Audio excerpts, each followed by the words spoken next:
l'invité de la matinale. KTO Radio. L'annonce est survenue fin avril dernier. La tour et la flèche de la basilique cathédrale de Saint-Denis vont être reconstruites. Après celui de Notre-Dame de Paris, le chantier patrimonial de la basilique est le second plus important de France et doit en partie son salut à l'argent récolté pour Notre-Dame. On revient ce matin sur ces travaux d'ampleur et l'importance historique de cette nécropole royale avec le recteur du lieu, Père Jean-Christophe Elbecq. Bonjour. Bonjour. Merci beaucoup d'être avec nous ce matin sur KTO Radio. Cela fait 177 ans exactement, si je ne me trompe pas, que la basilique cathédrale de Saint-Denis est amputée de sa flèche nord. Pourquoi a-t-elle disparu déjà ? Alors, elle a été non pas détruite, mais elle a été démontée parce qu'elle était trop fragile. En 1837 déjà, la flèche de la tour nord a été démontée puis remontée par l'architecte François Debray. Et puis, elle a été finalement, et la flèche et la tour nord ont été démontées après des orages et tempêtes violents dans les années 1840. Le démontage a été fini en 1847 et depuis, elle n'avait pas été réinstallée et remontée.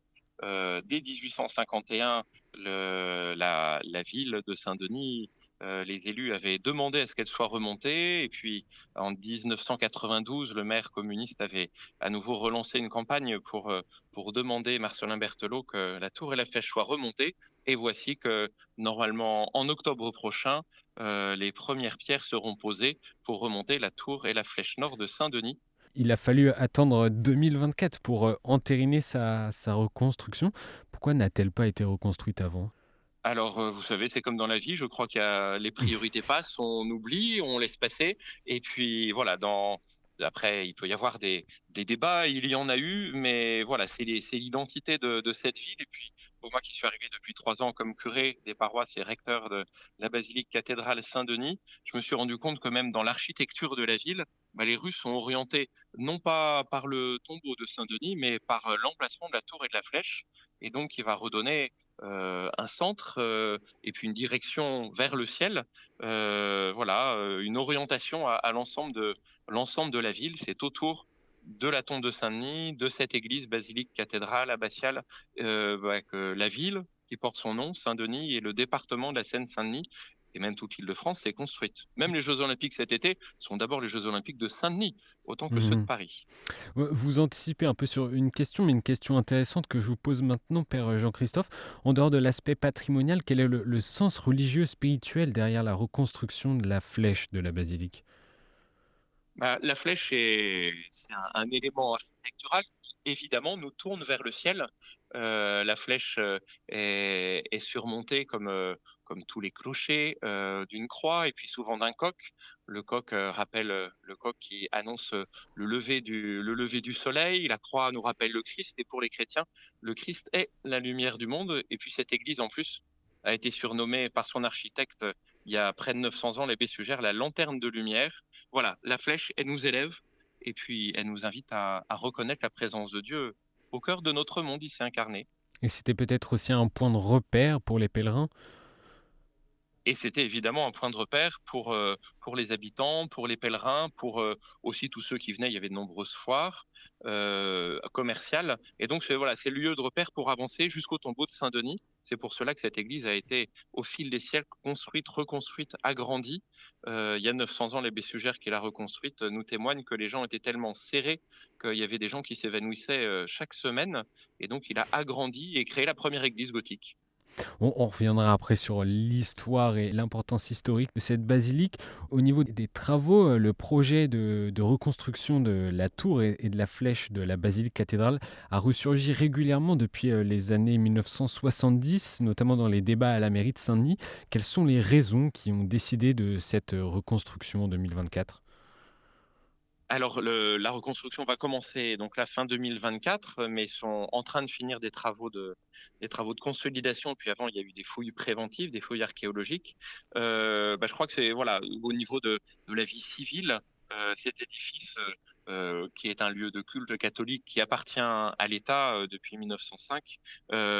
C'est un lieu qui est emblématique de la ville. qui en porte le nom, et donc qui aide aussi à se repérer dans l'espace. On voit bien les choses, les monuments qui dépassent, voilà, aident à se repérer, ça aide à avancer. Puis c'est un lieu qui permet à la ville de vivre. C'est un poumon de lieu de rencontre culturelle, d'abord un poumon spirituel, et puis c'est tout autour aussi une activité économique. Voilà, je crois que pour la ville, c'est un symbole, voilà, pour tous, Hmm. accueilli et reconnu par les Dionysiens.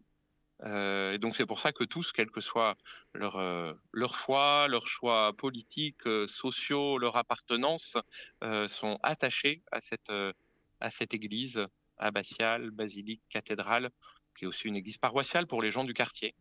La reconstruction de cette flèche doit en partie son salut à l'argent récolté pour Notre-Dame de Paris. Expliquez-nous un peu pourquoi. Alors, effectivement, à la fin des années 2010, un projet était en cours, porté par l'association Suivez la Flèche, qui est toujours maître d'ouvrage pour cette reconstruction. Et il s'agissait de reconstruire la tour et la flèche à la manière dont a été reconstruit le château de Guédelon, avec la participation du public et avec le financement des droits d'entrée. Et puis avec le changement de majorité municipale qui a eu lieu aux dernières élections en 2020, le nouveau maire Mathieu Hanotin a obtenu du Fonds de solidarité et d'investissement interdépartemental d'Île-de-France, qui avait prévu 20 millions d'euros pour les travaux à Notre-Dame de Paris, que ces fonds, puisque Notre-Dame a eu d'autres besoins et d'autres financements, que ces 20 millions d'euros soient affectés à Saint-Denis pour la reconstruction de la tour et de la flèche. A suivi un financement du Conseil régional, de la métropole du Grand Paris et quelques financements privés, voilà, qui ont permis que le projet initial de reconstruire en 10 ou 12 ou 15 ans la flèche puisse s'orienter en un projet qui durerait 4 ou 5 ans, avec un chantier visitable qui sera accessible à partir de 2025. Donc il s'agira à la marge de financer, mais aussi de permettre aux habitants, aux touristes, aux pèlerins, de découvrir quel est le travail de ceux qui Hmm, taillent les d'accord. pierres, ceux qui font de la charpente, qui travaillent le bois, le verre et d'autres matériaux. Donc on ne sera pas dans la tour, mais ce sera dans le jardin nord, un espace aménagé par l'association Suivez la Flèche, qui porte ce projet pour que tous puissent comprendre, découvrir, voir les tailleurs de pierre et les autres Hmm. artisans en cours de travail. Et puis on peut même, grâce à un partenariat avec la Fondation du patrimoine récent, inauguré il y a quelques semaines, parrainer des pierres pour voilà, découvrir de plus près et être attaché à cet édifice qui va être agrandi par sa tour et sa flèche. Hmm. Et vous avez expliqué en début d'interview que la flèche n'a pas été détruite, c'est-à-dire qu'ils ont gardé les pierres et que les pierres d'origine vont être réassemblées pour reconstruire cette flèche. Alors la tour et la flèche n'ont pas été ni détruites ni démolies, mais démontées. Ouais. Et donc il était prévu de les remonter.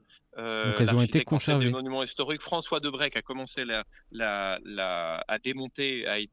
La fin du travail a été fait par Eugène Viollet-le-Duc, son successeur.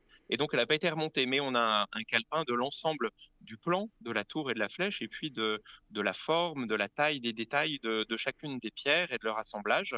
Et donc, on a gardé quelques-unes de ces pierres. Certaines ont été réutilisées dans les travaux ultérieurs, d'autres sont ailleurs. Donc, on ne les a pas toutes, mais elles vont être toutes retaillées à partir de ce calpinage, de ces plans qu'on a gardés de l'ensemble de l'édifice et de chacune des pierres pour Hmm. être réassemblées comme elles l'étaient au XIXe siècle. Et cette tour date de la fin du XIIe siècle. Cette basilique cathédrale qui est considérée également comme le berceau hein, de l'histoire de France. Alors, il y a plusieurs raisons à cela. Une des raisons les plus visibles et évidentes, c'est que la plupart des rois et des reines de France y ont été inhumés au moment de leur mort, ou parfois leur corps ou leurs gisants ont été déplacés ou installés ici, notamment depuis le roi Saint-Louis, qui a installé une commande de 16 gisants de ses prédécesseurs, et puis un siècle avant lui, au XIIe siècle, par l'abbé Sugère, abbé de Saint-Denis. Et puis déjà le roi Dagobert, qui a été le premier roi enterré ici au milieu du 7e siècle, voilà, a fondé cette longue dynastie. En fait, c'est même une reine, une belle-fille de roi Clovis, qui avait été la première enterrée dans cette église près de la tombe de Saint-Denis, la reine Arégonde. Et donc en fait, c'est d'abord Saint-Denis, celui dont cette église porte le nom, qui a été enterré ici vers l'an 250 après avoir été martyrisé au Mont des Martyrs à Montmartre. Et voilà, tous ces rois et ces reines, et puis beaucoup de personnes connues et inconnues. On estime à 20 000 personnes enterrées dans Tout de même. la cathédrale et juste à côté. Voilà, ils voulaient tous être près de Saint-Denis, qui est proche de Jésus, pour tous ressusciter avec lui. Ils sont tous orientés, tournés vers l'Est et la lumière. Et voilà, je crois, une des raisons principales. Le tombeau des rois et des reines de France est d'abord Saint-Denis lui-même, premier évêque de Paris, et comme un patron et un modèle pour le royaume de France. Et c'est aussi un joyau de l'art gothique. Quel trésor la basilique abrite-t-elle? Alors, comme joyau de l'art gothique, c'est même le premier. Des essais avaient été faits dans d'autres lieux avant, mais c'est la première fois qu'on a un édifice cohérent. Et l'abbé Sugère, après avoir construit le massif occidental, donc qui est la façade, il a construit ce qui est actuellement le chœur haut, le premier édifice gothique avec des vitraux splendides. Il raconte dans les textes qu'il nous a laissés de son travail, le commentant, qu'il a dépensé au moins autant d'argent pour la réalisation des vitraux que pour l'ensemble de la construction de l'édifice qu'il a construit. C'est vous dire l'importance de ces pierres précieuses, comme il appelle les vitraux, pour lui. Quel est le lien entre la basilique cathédrale de Saint-Denis et Notre-Dame de Paris? Quand le premier évêque de Paris est enterré à Saint-Denis, on ne peut pas ignorer à Paris, qui est aujourd'hui le centre-ville de l'agglomération, la filiation, d'autant que l'église qui est à Saint-Denis, église abbatiale autrefois, basilique puis cathédrale, a précédé la construction de Notre-Dame de Paris et aussi de la Sainte-Chapelle, qui sont trois églises qui, chacune à leur manière, font briller, rayonner la lumière de l'art gothique en France et dans le monde entier. La basilique cathédrale de Saint-Denis est un peu la grande sœur de Notre-Dame et La sœur aînée, la sœur aînée. humblement. Voilà, souvent les aînés se retirent un peu. Je vous lis au passage, si vous voulez, cette phrase qu'avait écrite l'abbé Sugère parlant de l'architecture gothique, avec les mots latins. Il dit « Lux mirabilis et continua », une lumière admirable et ininterrompue.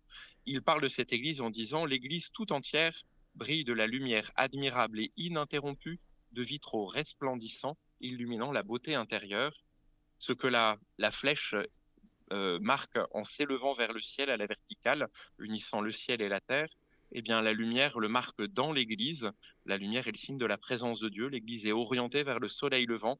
Bref, quand la lumière est là et elle remplit l'Église tous les jours, c'est un signe que Dieu est présent parmi les hommes et qui nous accompagne. Un lieu vraiment exceptionnel. Dernière question, Père Jean-Christophe. La fin des travaux est donc prévue en 2029. Il y a également des enjeux touristiques, vous l'avez dit, derrière cette reconstruction.